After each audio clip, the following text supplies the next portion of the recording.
کافروں کی اطاعت نہ کریں فی ہواہم ان کی خواہش میں، وجاہدہم بہ جہادا کبیرا اور آپ ان کافروں سے جہاد کریں بہ اس کے ساتھ۔ القرآن سے مفسر علیہ الرحمہ کی غرض جو ہے وہ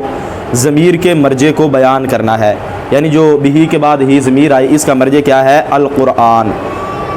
اور آپ اس قرآن کے ذریعے ان کافروں سے جہاد کریں، جہادا کبیرا بڑا جہاد۔ تو یہاں پہ قرآن کے ذریعے جہاد کرنے کو بڑا جہاد کہا گیا ہے کہ جو قرآن و سنت کے دلائل ہیں ان کے ساتھ جہاد کرنا، ان کے ذریعے دشمن کا مقابلہ کرنا، یہ اس کو بڑا جہاد کہا گیا ہے۔ اگرچہ تلوار لے کر دشمنوں کا مقابلہ کرنا اس کے بھی بہت سارے فضائل ہیں، قرآن پاک کے اندر بھی اس کے فضائل بیان کیے گئے، احادیث مبارکہ کے اندر بھی اس کے فضائل آئے ہیں، لیکن یہاں پہ جس جہاد کا ذکر ہے اور جس کو بڑا جہاد کہا گیا ہے وہ یہ ہے کہ اس قرآن کے ذریعے لوگوں سے جہاد کرنا۔ اس کے تحت یہ 23 نمبر حاشیے میں لکھا ہے لِأَنَّ مُجَاهَدَةَ السُّفَهَاءِ لِحُجَّةٍ أَكْبَرُ مِن مُجَاهَدَةِ الْأَعْدَاءِ بِالسَّيْفِ۔ یہ انہوں نے بیضاوی کا حوالہ دیا، تفسیر بیضاوی کا، اور تفسیر ساوی کے اندر جو الفاظ ہیں وہ یہ ہیں کہ لِأَنَّ مُجَاهَدَةَ السُّفَهَاءِ بِالْحُجَاجِ أَكْبَرُ مِن مُجَاهَدَةِ الْأَعْدَاءِ بِالسَّيْفِ۔ اس لیے کہ بے وقوفوں سے دلائل کے ذریعے جہاد کرنا یہ دشمنوں سے تلوار کے ساتھ جہاد کرنے سے بڑا ہے۔ تو لہٰذا آج کے دور میں بھی جب قرآن و سنت پر حملے ہو رہے ہیں، امت مسلمہ کے عقائد پر حملے ہو رہے ہیں، تو جو لوگ آج قبلہ کنز العلماء ڈاکٹر محمد اشرف آصف جلالی صاحب آپ کے بارے میں بھی پوچھتے ہیں کہ جلالی صاحب نے کیا کیا ہے، وہ کیا کر رہے ہیں، انہوں نے امت مسلمہ کے لیے، دین کے لیے کیا کیا ہے، میں کہتا ہوں اس آیت کریمہ کو بھی سامنے رکھو، اور تفسیر بیضاوی کے اندر جو اس آیت کریمہ کی تفسیر بیان کی گئی اس کو بھی سامنے رکھو، اور تفسیر ساوی کے اندر جو علامہ احمد بن محمد ساوی رحمہ اللہ آپ نے جو اس کی تفسیر بیان کیا اس کو بھی سامنے رکھو۔ انہوں نے کیا کہا ہے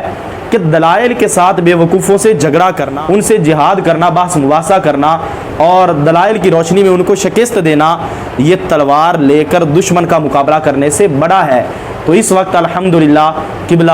قائد محترم ڈاکٹر محمد اشرف آصف جلالی صاحب آپ جہاد کبیر کر رہے ہیں، اور یہ میں تفسیر ساوی اور تفسیر بیضاوی کی روشنی میں کہہ رہا ہوں۔ کہیں رافضی جو ہیں وہ مولا علی رضی اللہ تعالی عنہ آپ کو انبیاء کرام علیہم السلام سے افضل کہتے نظر آتے ہیں،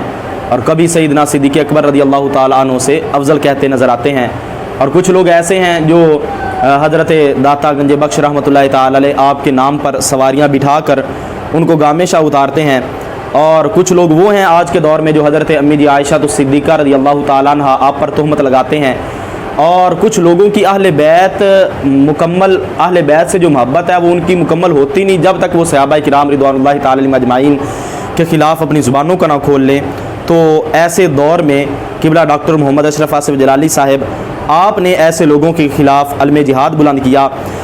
اور دوسری طرف اسی طرح جو خارجیت کے جراثیم ہیں، کچھ لوگ وہ ہیں کہ جو قرآن پاک کی آیتیں جو بتوں کے بارے میں اتری ہیں وہ پڑھ کر امت مسلمہ پر شرک کا فتویٰ لگاتے ہیں اور قرآن و سنت کی غلط تشریحات کرتے ہیں، تو ان کے مقابلے میں بھی قبلہ قائد محترم آپ نے اپنا کردار ادا کیا۔ لہٰذا اگر کوئی بندہ چاہتا ہے کہ آج کے دور میں ہم خارجیت سے بھی بچ جائیں، ہم رافضیت سے بھی بچ جائیں، ناصبیت سے بھی بچ جائیں، اور ہم قرآن و حدیث کا صحیح مفہوم سمجھ کر اس پر عمل کر سکیں، تو اس کو چاہیے کہ وہ ایسی ہستی کا دامن مضبوطی سے تھام لے جس ہستی کو امام جلالی کہا جاتا ہے۔